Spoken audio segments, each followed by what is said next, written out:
This is Darren. It is Monday night. We are looking at Matthew on Mondays, and we actually have a text from Matthew again. We are looking at the Palm Sunday text that will be our text for this coming week on Sunday, and it comes from Matthew 21. Let me pull that up. I got the link to Mark a little late, so he might be late showing up. So let me go ahead and show this, show the text here. So many things. All right. Jesus' triumphal entry into Jerusalem, Matthew 21. When they had come near Jerusalem and had reached Bethphage at the Mount of Olives, Jesus sent 2 disciples, saying to them, "Go into the village ahead of you, and immediately you will find a donkey tied and a colt with her. Untie them and bring them to me. If anyone says anything to you, just say this, 'The Lord needs them,' and he will send them immediately." This took place to fulfill what had been spoken through the prophet. "Tell the daughter of Zion, look, your king is coming to you, humble and mounted on a donkey, on a colt, the foal of a donkey." The disciples went and did as Jesus had directed them. They brought the donkey and the colt and put their cloaks on them, and he sat on them. A very large crowd spread their cloaks on the road, and others cut branches from the trees and spread them on the road. The crowds then went ahead of him, The crowds that went ahead of him and that followed were shouting, "Hosanna to the Son of David. Blessed is the one who comes in the name of the Lord. Hosanna in the highest heaven." When he entered Jerusalem, the whole city was in turmoil, asking, "Who is this?" The crowds were saying, "This is the prophet Jesus from Nazareth in Galilee." I'll just go ahead and read this kind of famous scene here. In Matthew, it follows with the temple cleansing scene. Then Jesus entered the temple and drove out all who were selling and buying in the temple, and he overturned the tables of the money changers and the seats of those who sold doves. He said to them, "It is written, 'My house should be called a house of prayer,' but you are making it a den of robbers." The blind and the lame came to him in the temple, and he cured them. But when the chief priests and the scribes saw the amazing things that he did and heard the children crying out in the temple and saying, "Hosanna to the Son of David," they became angry and said to him, "Do you hear what these are saying?" Jesus said to them, "Yes. Have you ever read, 'Out of the mouths of infants and nursing babes, you have prepared praise for yourself'?" He left them and went out of the city to Bethany and spent the night there.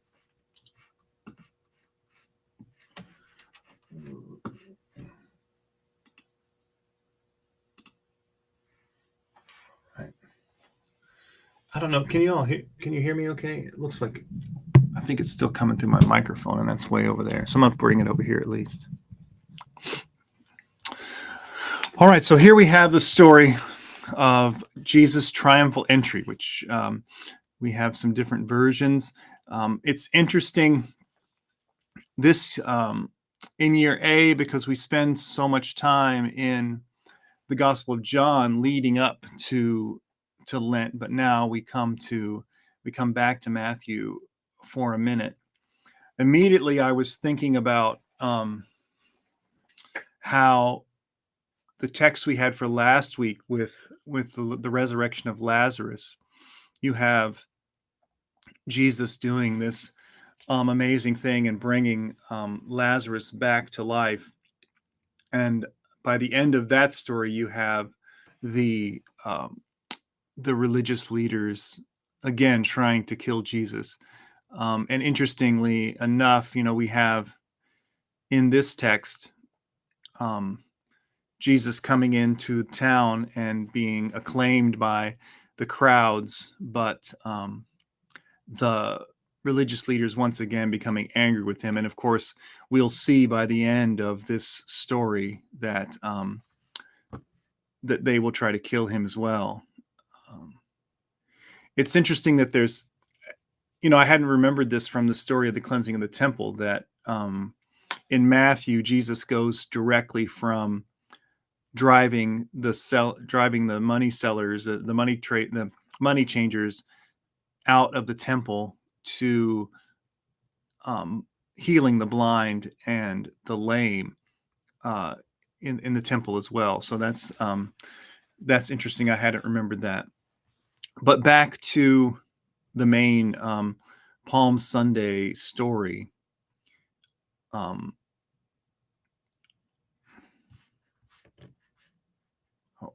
Let's see.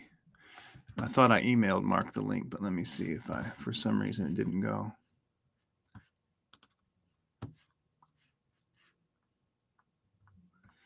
I think I emailed it to you, Mark, but oh, I told you that I was emailing it to you, but didn't actually put the link. Classic. Yeah. Sorry about that, everybody. Let me fix my error, and then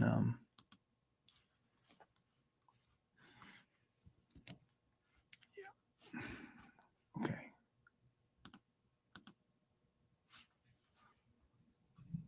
All right. Thanks for the message. Yeah, I think I sent it now.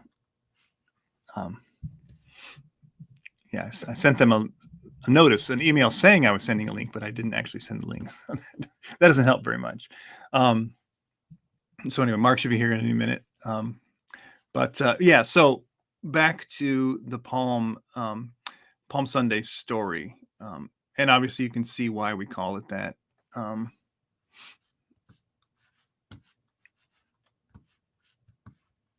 Check again, Mark. I just sent it.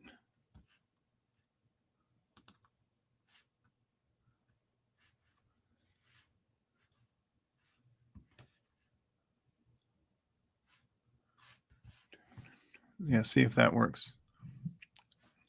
Should I try again?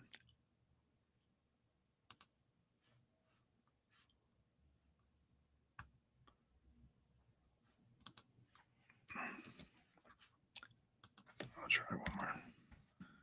Sorry about this, everybody. I'm getting it together here.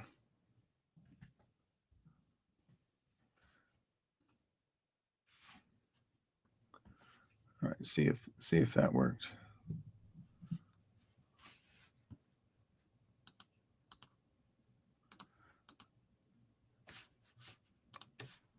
I might have to.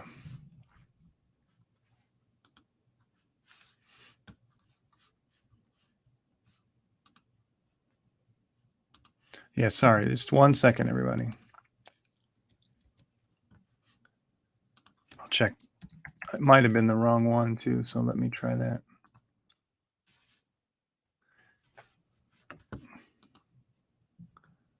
All right, Mark.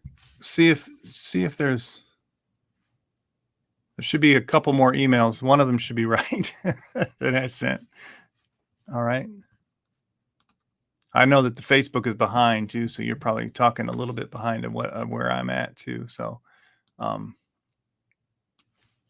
yeah. So hopefully Mark will be here in a second. I'm trying my best here.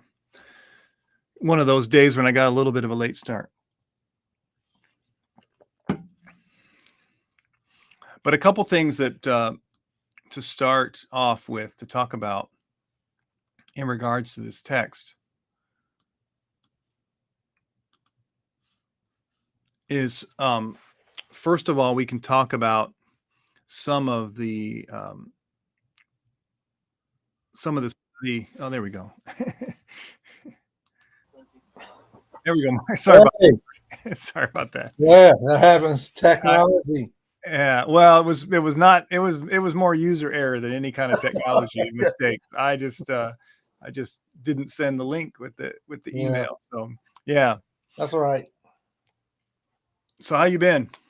Oh, good. Got a interesting story here. Yeah, exactly. Yeah. Well, so one of the things I was just going to say off the front here that might lead into some of the things that we will talk about is I think they talk about it in oh shoot, I thought I brought it with me too. This is probably, is this backwards again? No, No. looks all right. Who is that? It's called The Last Week. It's Marcus Borg and John Dominic Crossan. Marcus, I'm familiar with Marcus Borg. Okay. Yeah, John Dominic Crossan. He's got a lot of. Remember that Galilee boat lecture that I sent on YouTube? Did you ever watch that? Yeah. So that was John Dominic Crossan. Okay. So they have a book called The First Christmas, and they have one called The Last Week. But in here, one of the things they talk about is, the dynamic of a triumphal entry that would have been what it would have looked like for the Romans, on the Roman side, for the lines of soldiers, the parade in, the often with the captives from wherever you were, wherever you'd been on a military campaign. Yeah, a real show to send a message. Right, exactly. Yes. With shining armor and flashing swords and trumpets and the whole 9 yards. So, and I've heard sermons and seen stories of people talking about how, since it was Passover, most likely Pilate would have come into town under some kind of ceremony from his estate where he normally lived, to make sure that there were plenty of reinforcements and soldiers in Jerusalem during Passover, because it was a time that was ripe for revolt. So it's quite possible that within days of this story, within days of Jesus entering through kind of the back door of Jerusalem, the people would have experienced the entrance of Pilate and his military reinforcements coming into the main part of the city, because it suggests that, because where Jesus comes from suggests also that he would have come in through the other side of Jerusalem than the major entrance would have been through. So, but anyway, so it's an interesting. There's obviously a lot of sermon potential there between. And actually, I've heard a pretty decent sermon given juxtaposing, the spectacle of the Roman entry and Jesus entry, and what they say, about each other. No, I really didn't realize that that Jesus came through the back door. Right. Yeah, I'll have to find that. I have to find that. But that's interesting because like you said, the Romans would have done this to show their power and might and to send the message. Hey, anybody messes up. Right. Yeah, exactly. Yeah. And then of course, the dynamics of that as well would have been, after you come in, you would have gone to the temple or gone to the religious site to offer sacrifices or to thank God for victory. If it was a military return, you would have gone to whatever temple that was appropriate, and offered thanks and made a spectacle there too about God being on your side, basically. Whether it was Nike or whoever, whatever the God was, it would have been. And so that's another interesting juxtaposition with Jesus going into the temple, but going there to, overturn things, rather than offer some kind of, overturn things. And then I was just saying before you got on, overturn things, but then also in Matthew, healing. Healing people, which is what Carter talks about, that the juxtaposition, whereas the Romans were trying to make this about them and strengthen their position in terms of we're the mighty Romans and empire, whereas Jesus' entry is that this is a time, this is the beginning of transformation, right? The beginning of healing. And I like what Carter says, and I sent that in that email. I sent that. The tradition I've always heard that the same folks that are saying hallelujah are the ones that close on Friday. Right. And Carter says, no, it's not the same folk. Right. Yeah. Yeah. No, I think in Matthew in particular, that is an interesting dynamic that plays out in Matthew, that you have the crowds, or is like you were saying, the the people of the land, The outsiders, the right? Arets, Yeah, those folks yeah, that would be following Jesus from Bethany and Bethpage, right. and from the margins, as Yeah, yes, Carter would say, yeah. follow Because him into the city. they sense what the city folk and the leaders and the comfortable folk of Jerusalem don't sense. Right, They right, they have that sense of expectation. right, Now, some of them might have been looking for a little bit more in terms of political dynamics, right, but I think a lot of them have a sense that this is different. right. Things are Well, changing. and of course they have more reason to be expectant. They have Right. more, they've Yeah. got more skin in the game of Yeah. transformation than Right. the people in the city do. The people in Yeah. the city Yeah. are happy to, you know, are happy with the way things are. Yeah. So, Status quo. Right. they Yeah. don't have any Yeah. interest in Yeah. that sort of thing, Yeah. you know. Yeah. Yeah. Yeah, so that is an interesting dynamic, the way that in 12:10 it talks about the people of the city and their reaction. Yeah. And Carter, says that, juxtaposes that with the crowds who would have come with Jesus into the Yeah. city. Yeah. Yeah. Yeah. Yeah. Yeah. Yeah. Yeah. Yeah. No, I think that's an interesting point. And I think it is important, especially in Matthew's reading. Yeah.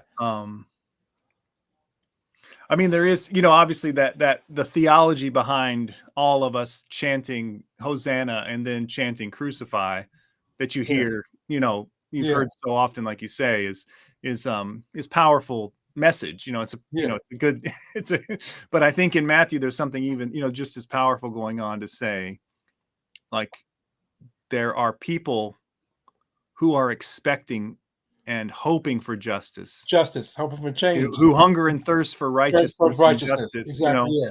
Right. that they embrace what Jesus is bringing.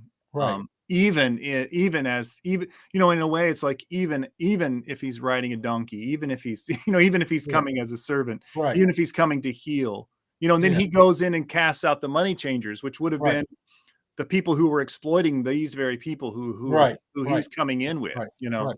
Yeah. So Um, all this is a sign that even though that things are changing, the status quo is about to be Right. shifted. Yeah, yeah. No, yeah, I think that's important for, that's certainly important for Matthew. And I Yeah. think there's a lot to be said. I think there's a lot, we can talk, I'll bring up a couple things later, but I think, like, it's an interesting way to move into a broader realm, I think, than just our own internal, guilt versus, Right. celebration or whatever, Because that is the emphasis behind, well, next week is Holy Week or Passion Week or have you, and I don't want folks to think that I don't think that's important. I think it is important, but I think Matthew is pushing us to think a little bit deeper than just personal metanoia. Right.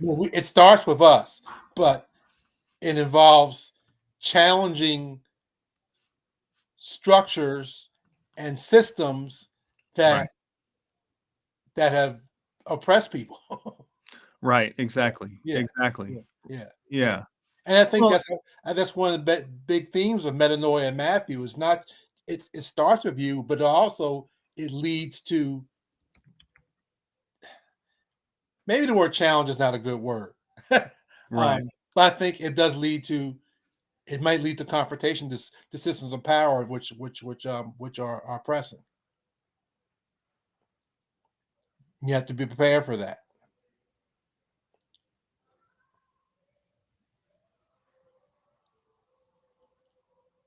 Okay. Sorry, I was muted there for a second. Okay. All right. Yeah. No, I think I think that's right. And I guess, like, I think maybe this is a clear place, at least through Matthew, that we can talk about, the reason why Jesus goes to Jerusalem. Yeah. I think all of Matthew is built towards that. This is the This is the beginning of the climax or the denouement, whatever that term they use in literature for Matthew. That this is the peak. Right. All of Matthew has been pointing towards this. Right. You know? And so now we're at that point where that time has come. Right. You know, he has to go to Jerusalem. Right. And he doesn't have to do it because of, you know, because there's some kind of you know, eternal destiny that he's had all along to, you know, solve the sin of Adam or whatever. He has to do it because he has to challenge directly the religious leaders and Rome. Right.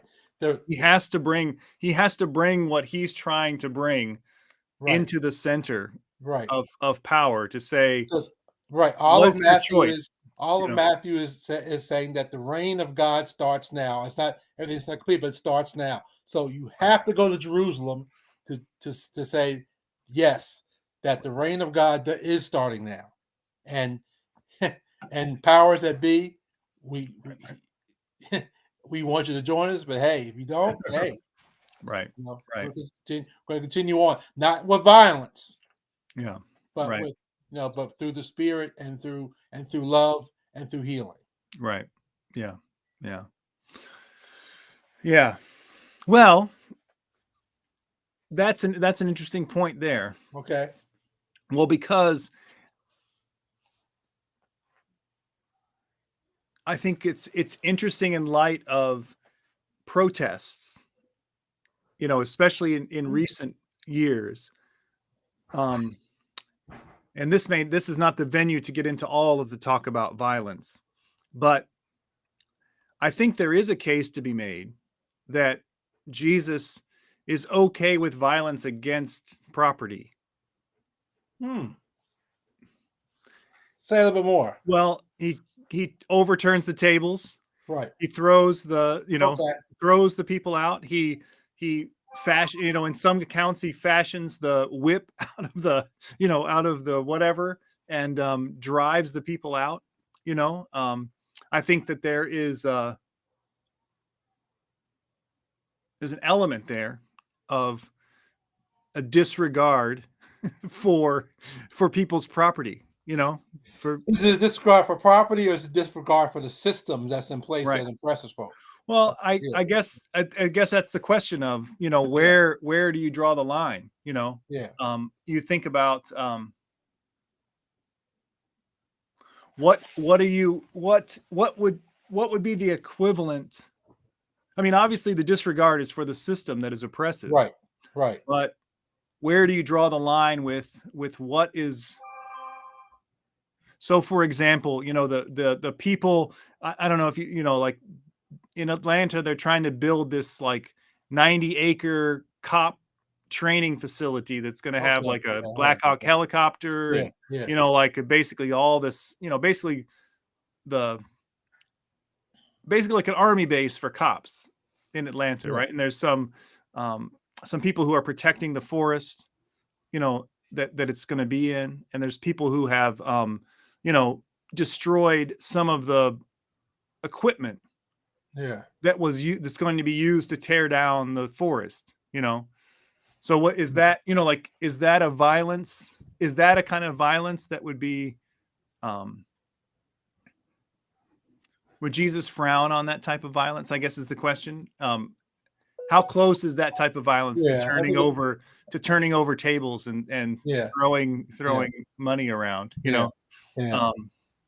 Obviously, you know, we'd have some serious questions about, you know, rising up an armed revolt or something like that. Not that I'm, you know, not that I'm telling people that they can't do what they want to do, but I'm just saying, you know, like that would be harder for us as Christians to deal with. It would be. But I think comparing that, you know, to what was it? The gentleman that was killed, it was in Memphis by the police, and I think folks start to challenge that the Scorpion unit that they were part of. I think, you know, doing what's necessary to challenge that type of system that was, right, that right, may have been very dangerous. right, I'm not saying that you got to blow up cars or right, do whatever, but yeah, that there that there may be actions that are necessary to challenge systems that really right, that are oppressing folk. right. Yeah, Well, I yeah, mean, well, you think about when they burned the police station in Minneapolis after yeah, George Floyd.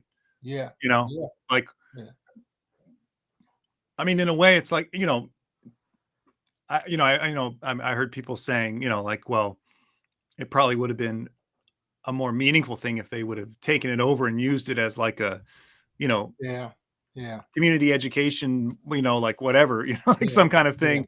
But is that type of violent? I mean, I guess I'm just saying that I think it's interesting to think about, because I think that's where, when we talk about, uh, when And we the talk other side about, of that, Darren, is that folks, when we talk about, with Jesus to overturn the money changers, and Jesus is also part of the marginalized, right, and so as he goes in and turns over the money changers, I mean, he's human. He's expressing his anger and dissatisfaction on a right, system that oppresses folks because he's been right, oppressed too. And right, so there's always anger against the folks that destroy property. There's never anger against the system that right, inflicts the harm. And and right, right, and that too. So yeah, I think that's always an interesting dynamic. right. Well, and I think, I mean, the off quoted thing, from Dr. King is, Yeah. that the riots are the voice of of the voiceless. Right. I mean, Right. like, that Right. those things that happen is, and I try to explain this to people all the time, is that yes, if you can go and vote, and it seems like what you voted for pretty much happens.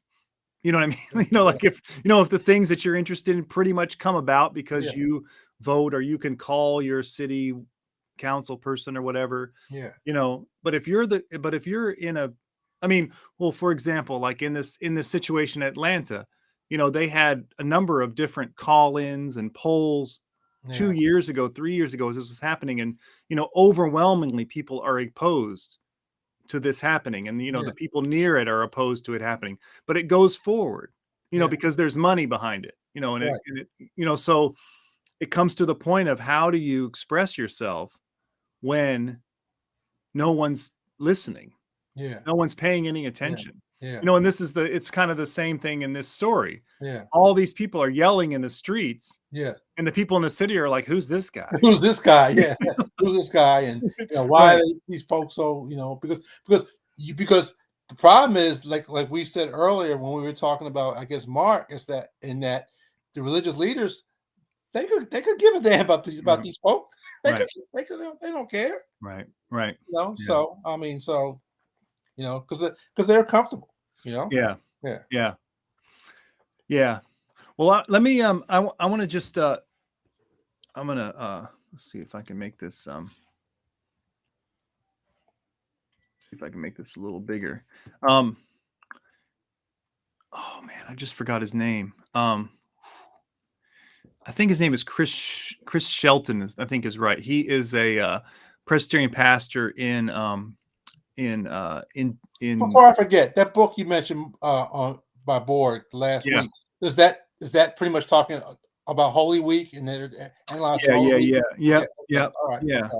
yeah. Interesting And read. they're like they're part of like the kind of like that historical Jesus school, Okay. kind of they got interesting interesting stuff.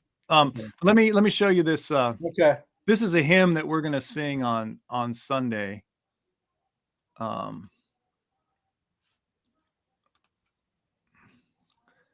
It's called "Oh Save Us, Lord, Hosanna." Okay. And I think it's interesting because this pastor who wrote this hymn, um, emphasizes this protest element of this story. Okay. So, "Oh, save us, Lord, Hosanna," the people cried and sang. Through pillared court and temple, the urgent anthem rang. To Jesus who stood by them, the one who heard their plea, the people sang their longing, their hunger to be free.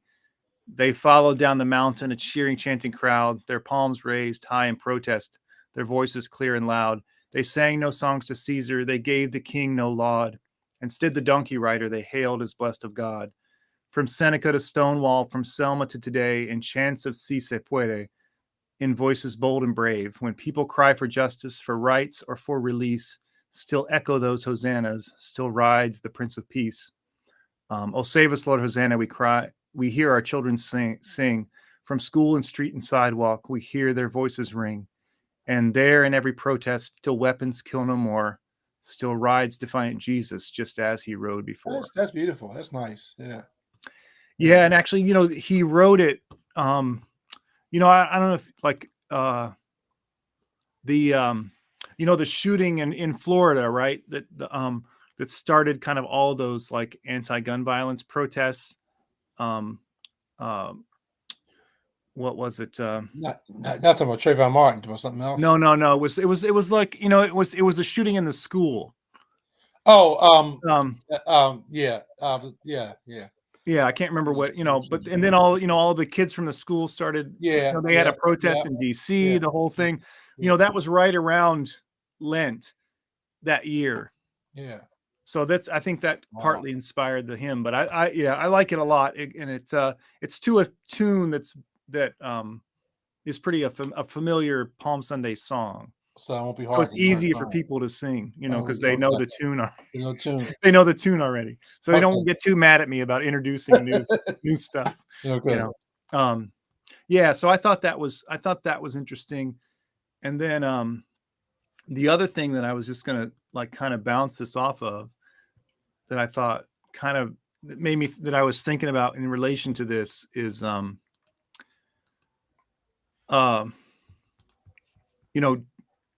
what last weekend or last weekend or 2 weekends ago was the anniversary of the the 20 years since the invasion of Iraq. Okay. And there was some fairly large protests in DC, and there was protests these are some of the, but there were protests, they have some of the other cities, I thought, somewhere in here. Okay. But they had they had some, this is Sacramento, San Diego, Albuquerque, Los Angeles, Detroit. Some of them are small, but they had all these, they had a bunch of these protests, and I don't know, we could maybe see if some of these images come up.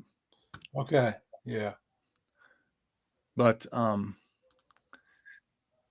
it's a fairly good crowd out in the street. And there was, this is actually, they had a teach-in afterwards at New York Avenue Presbyterian Church, which is in DC. This is actually the church where Dr. Gench's husband was the pastor for a number of years. Oh, really? Okay. Yeah. So to make the connection between our okay. But I guess what I was going to say about that is that they had this, this very large protest, about 200 different organizations, coming together to do this protest. And there's been no mainstream media coverage of it. Wow. I mean, and so it's the same kind of thing, where here's all these people out shouting in the streets, to bring an end to war. And the people in the city, the people in the White House, the people in the Congress, they don't like, who are these people? Yeah. They who are these guys? You know what I mean? So I think there's some interesting parallels, I guess. There are. Yeah. Just like back then, those with the power just continue to ignore the voices of the marginalized, and that's why I thought that article I sent, by Edlow, actually, in terms of the article talks about the changing makeup of the church, that's something that we can't ignore, because as the faces change and the complexions change and the culture changes, then that's going to mean that could mean some theological changes also. Right. Yeah. Yeah, and I guess the question is,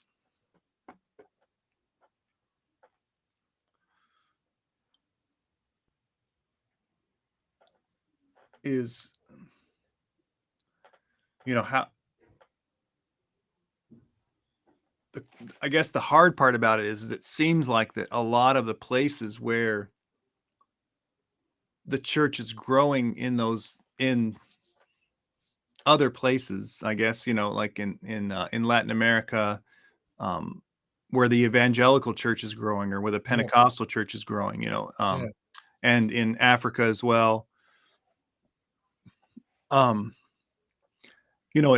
In some ways, it seems to be the more conservative elements of the church that are growing.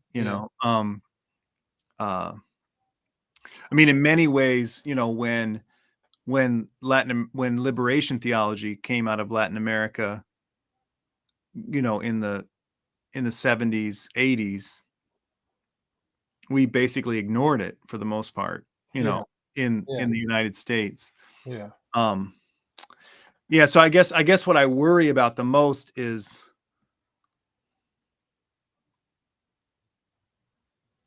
what gets what voices we're going to end what up gets hearing. called as what gets labeled as Christianity in so many places is like a lifting up of the worst, like, stuff from us. You know what I mean? Like that we're I don't know. That's interesting. I think there are, and I think I said this several weeks ago, that there are voices out there which are pointing to a new direction, a new way of looking at things, whether it be womanist theology or LGBT theology, and so really some interesting and powerful stuff, but they don't always get the traction. Right. I'm reading a book by Von Briggs called Sensual Faith. It's written for Black women, but I mean, very, very interesting stuff. Right. But I read a couple last year Candace Benball's book, Red Lip Theology. I mean, it's really interesting stuff, but they don't always get the traction from mainline churches. So, well, I mean, and I think the same is true here in the States. I mean, like the most prominent versions of Christianity that come out, that are seen are not the most. I mean, are certainly not the progressive elements. Certainly not. Right. Certainly not the elements that that are affirming of all kinds of different things. I mean, you have those churches like I think what Otis Moss is doing in Chicago, in Trinity United Church of Christ, and stuff that they're doing is really, some stuff is really groundbreaking. And there are spots there are bits and pieces of different outstanding transformative work being done, but just doesn't get to play. Right. Yeah. I mean, I think maybe this is the, like one of the lessons from this text, is that, we have to go on shouting, we have to go on following, we have to go on, even if they don't want to hear us, clearing the temple, we have to go on dying. We have to go on, we have to go on, and and continue, and maybe there's something to be said in the fact that we are not the crowds that are yelling crucify him. I mean, that in these different theologies, Jesus is entering into Jerusalem, still coming into Jerusalem through womanist theology, the LGBT theology, through some other parts of liberation theology. Jesus is still entering into Jerusalem. The question is, are folks paying attention? Right. And in small ways, inroads are being made, but it's something else. It's going to take time. Right. It's going to take time. So So Cheryl, the way God works is not through the hurricane, but through small still voices. right, yeah. Yeah. Cheryl's trying to get me in trouble. Oh, what she said? It's part of the reason that because many pastors have curtailed the sermons. But you know what? It's we talked about in the Old Testament the biblical prophets were economically independent, so they could speak. They were on the payroll, so I mean, Right. but Yeah. I mean, the interest. Well, I mean, obviously, the thing about it is that this. I mean, this is the difficult thing is that we have. I mean, our model of what a church looks like has no biblical basis whatsoever. I mean, like the idea that even the idea you have a set building somewhere that, right, it's your main focus of, of this and that, I mean, or that there would even be I mean, I like the way it's going so far, but even that you would have a professional, like pastor or whatever, I mean, someone who was solely dedicated to that. Yeah. I mean, especially when it gets to the point where congregations are so caught up in maintaining, their building and their presence and, and all these things that it becomes even a slight preoccupation. You can't really find that anywhere. In the New Testament, especially. Yeah, because we know the New Testament there was in people's houses. It was still an evolving movement. So and even in the Old Testament, we know clearly that it was only because the people kept begging for a temple. That he was even allowed that that God would say, okay, go ahead, build it. You know what I mean? That and so I mean that's the hard part is that it is, and of course this is something that I that's very clear as well, is that as long as things are structured the way they are, it is going to be difficult for pastors because you can only challenge the system so much because you need your people to be involved in the system the way it is for them to be tithers or to be to be supporters.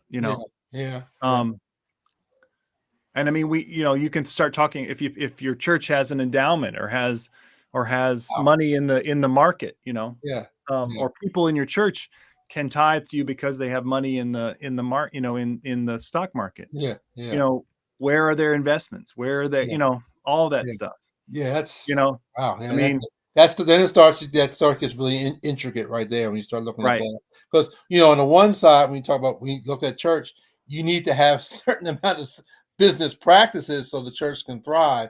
But on the other hand, no, the church is not not supposed to be capitalistic either. So it's 6 and 1. Well, and that's and there's obviously there's a way that you can present yourself as a church as being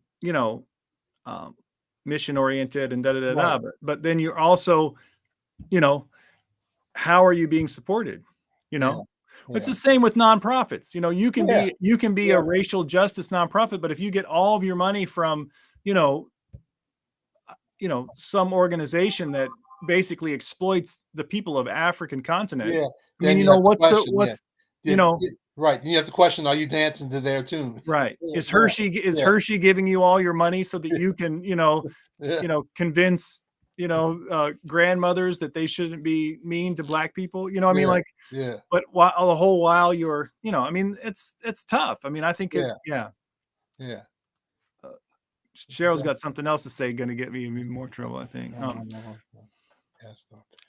And the other pastors present, if they were taught in seminary the things that we were learning, they all answered yes. She asked, well, why do we not hear this from the pulpit? and our pastor at at the time. And our pastor at the time answered, well, because I want to keep my job. You know what? I think I Right. can't remember. I read somewhere. I think I was reading it in one of the books I was reading that you know, that sometimes sometimes we don't trust people. We don't trust that people will grow. Or Right. we're afraid of that. I mean, Yeah. I think that we have to get to the point where when whether it's the educational ministry or preaching, that we have to trust that people want to grow and Right. I want to see a different perspective. Yeah. No, I think, I Yeah. mean, I come across this all the time, Yeah. I think that, well, I think it's the same. I think it's the same with pastors, the way it is with like people in the media. People talk about how, like, no one is like necessarily censoring people, Yeah. saying, oh, you can't do that. But people self-censor themselves, Yeah. Yeah. um, because I mean, I'll be honest with you, it is, I mean, I know that I do it myself. Like I self-censor myself, and even after I I'm say, sure you're not alone. You're not and alone. even after I Yeah. say things, like Yeah. just the kind of like bodily discomfort you feel, Yeah. Yeah. even if no one says anything to you, Yeah. it just kind of is this, and then of course, like, I think the other hard thing is that, like, for me, like I feel comfortable saying certain things as long as I believe that, I'm actually saying it out of the text that I'm preaching, because I mean, Mhm. that's just my own pet Right. peeve, Right. like I don't mind saying about anything as long as I feel like that the text Supports that. is Yeah. leading me in that Right. direction, Right. Right. That supports that. Yeah. you Yeah. know, so Yeah. I think it boils down to, we just have to be open to the Spirit, that the Spirit will lead us, and right, that also the Spirit is, uh, that people want to grow.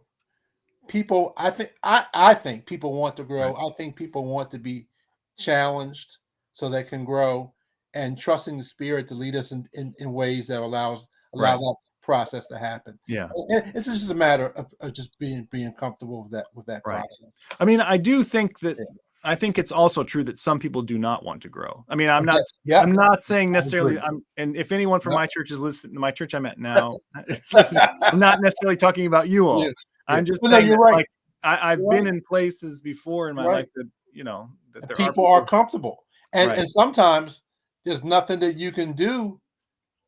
I mean, you do what you feel where the Spirit is leading you, and like it says, you gotta shake the dust off your feet sometimes. right, Okay, right, that it's just not their time, that they're not ready, or they're just stuck in this particular place, and right. Yeah. whatever. I Yeah. mean, I mean, like, even this past Sunday, I I actually paused before I went to a certain place, because I like I had to convince myself in that moment that I was really going to say what I was about to say, and I Yeah. didn't even say anything. Like, I didn't say anything.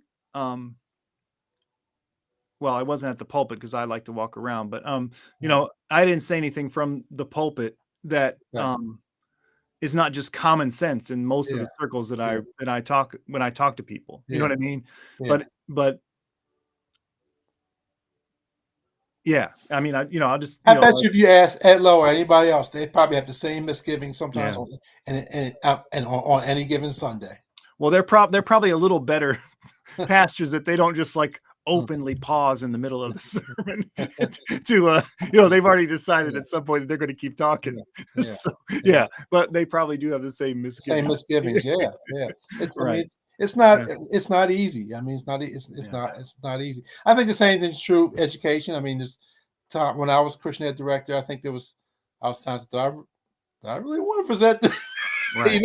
I thought about it, and because again, like I told when I was hired for the long time ago as Christian director, I told the pastor, I'm Christ-centered and Afrocentric, and both Mhm. feed each other, and that's and Right. that's my approach. And my teaching styles, I don't lecture. It's Right. it's gonna be a process where I want folks to I'm gonna push folk. Right. So yeah. So yeah. Yeah. No, for sure. Yeah. Yeah. All right. Yeah. Well, thank you, Cheryl. I appreciate what you Yeah, say. that's I'm good, not. good I'm stuff. not Yeah. gonna. I'm not gonna put your last comment up as too self-congratulatory. But I appreciate. I Yeah. appreciate you. Good stuff. Yeah. Appreciate Yeah. that. Yeah. Yeah. Yeah. Yeah. Yeah. Yeah. Well, So it's funny Cheryl saying that too, because she's like at the United Church of Christ or whatever. really? They're Okay. usually pretty Here? out there. Here? Here in She Richmond? Or? wasn't. Well, I don't want to call her out, but she. Yeah. Okay. Okay. No, we won't. No, we won't call her out. Right. We won't call her out. What do they call? What do they call it? Doxing. We don't want to. We don't want to. Yeah. Yeah. Yeah. Yeah. Wow. Yeah. No, appreciate your input. That's Yeah. good. Yeah. Yeah. No, but I think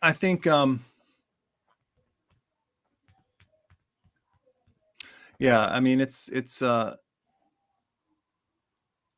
I think you're right though. I think a lot of people Okay.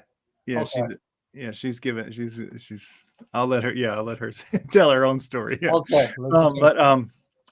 But yeah, I think you're right though. I think a lot of people are interested in growing though. A lot of people, especially in churches. But you know what, Darren? I think one of the reasons why I think that so many churches, whether it be black, white, Presbyterian, whatever, are struggling trying to get young people because young people aren't getting that. They're not getting the challenge.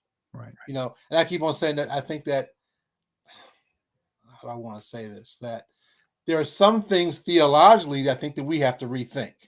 Right. And a lot of us are not comfortable in doing that. Right. Yeah.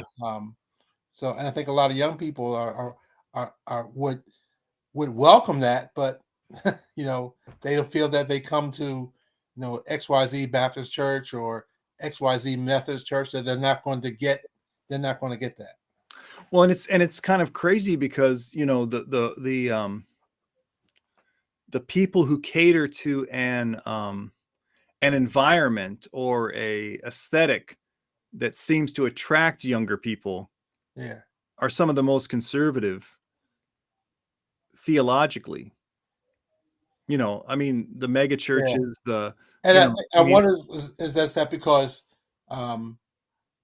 they mix in the prosperity type stuff, which is sounds good and right. And that they mix in a lot of like self-help kind of stuff and like and that sort of thing and I mean and I think the reason why those folks were following Jesus in Jerusalem because Jesus pushed them. Right. Jesus pushed them. And right. and it's like wow. Yeah, man, we right. get it. We get it. And thank you. Right. So that's why they were following him to the back part to come into Jerusalem because he pushes them. Well, and I think I mean, and like to make the equation with some of the protests going on, like what I was talking about before, like with the protest against NATO, the protests against continuing wars, the protest against these things. I mean, these people are putting forth a vision of what society could look like that is meaningful to people. Would mean something totally different for a totally different way of being together. And they're putting forth a vision of what things could be like. That is attractive to people, and I think that's where we kind of fall short is we get so caught up in kind of maintaining ourselves or kind of trying to keep going in a certain way that we forget that there's a much bigger picture that we're supposed to be participating in. We get caught up in maintenance which is what you Yeah. talked about earlier, in terms of maintains the building, the budget, Right. and all that stuff. But our job is to promote the vision Right. and to be visionaries and promote the vision. And sometimes we get too caught up in the maintenance part to forget that we're supposed to be promoting vision. Right. Yeah. And I mean, obviously, you need, like we need a place to put Right. the food that we No give the doubt. people at the food No pantry. doubt. We need a No place doubt. for this, and I mean, like that. Like No those doubt. things are, those things are real. No doubt. But we have to remember why we're doing it. Yes. Yes. Um, Yeah. There's not just maintenance sake. It's we do that so that we can, so people have a place to come and to share, to experience God and the experience of a vision of transformation. So yeah, Right. exactly. Yeah. Right. Yeah. Yeah. Oh boy. All right. Well, good. Good stuff. Yeah. So I think that we're going to take a little time off, Easter and going forward. Okay.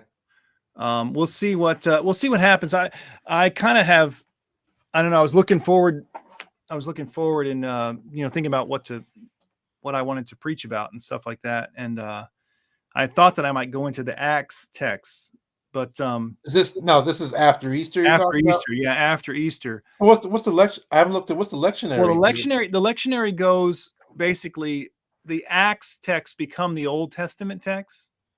Okay. Like, so they replace the Old Testament text, and then there's some more John texts for a while. Okay. And then then the Psalms and the other the prophecy kind of texts are there still. But I thought about going to the Acts text just because I love the Jennings stuff. But now I'm thinking I might stick with the John stuff. Dude, that's fine. You know what'd be interesting that we talk, Ed and I talk about all the time. Maybe doing a series, a couple studies on the classical prophets, Amos, Micah. Yeah. I mean, that would be outside lectionary, but well, sometimes they run a whole, a little series on, during the summer, especially, like they have kind of, you can either do, they call it semi-continuous or complementary. So sometimes you'll get, like, so maybe you'll do a bunch of Genesis texts kind of following each other, not the whole book, but a number of them. Or you'll do, Jeremiah, some Jeremiah texts. Okay. And then the other readings are the complementary, or they just go, they just texts that match with the New Testament texts. Okay. But yeah, no, I think that would be good. Yeah. Well, maybe after this year, we'll have done, tried to stay somewhat strictly devoted to the gospel lectionary for all three of the gospels. You know what I mean? Yeah. So then maybe we'll be able to be, even though, we went from Luke's to Acts last year. Yeah. And jumped rails, but I think the John texts that are coming up after Easter are a couple different texts in John 14. That's kind of the in my Father's house there's many rooms, and it's always preached on a sermon. The way, the truth, and the life kind of text. I mean, I think that'd be interesting to deal with. Yeah. And then then they have another section after that where Jesus promises the Spirit. Okay. And what the Spirit is, the Spirit of truth, what the Spirit is for. Yeah. They have a little section in John 17, which is Jesus' prayer for his disciples. So I think, since we've been doing some of this, John, I think it might be interesting to stick in that and see what. We want to come back. What, after the week after Easter Monday? You have a I don't know. I have a week off. Not right after Easter, but like the one after that. Okay. I'm off the 23rd. Yeah, we'll see. I'll see how, I got to get through it first, and then I'll see. Okay.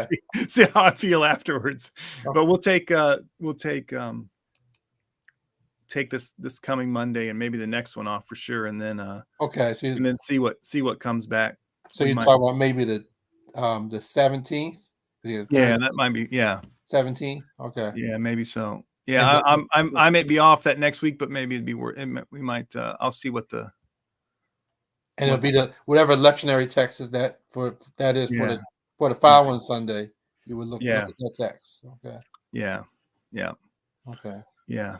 And I think Marcy gets her she figures out what the book is for her exam at the beginning of April. Okay.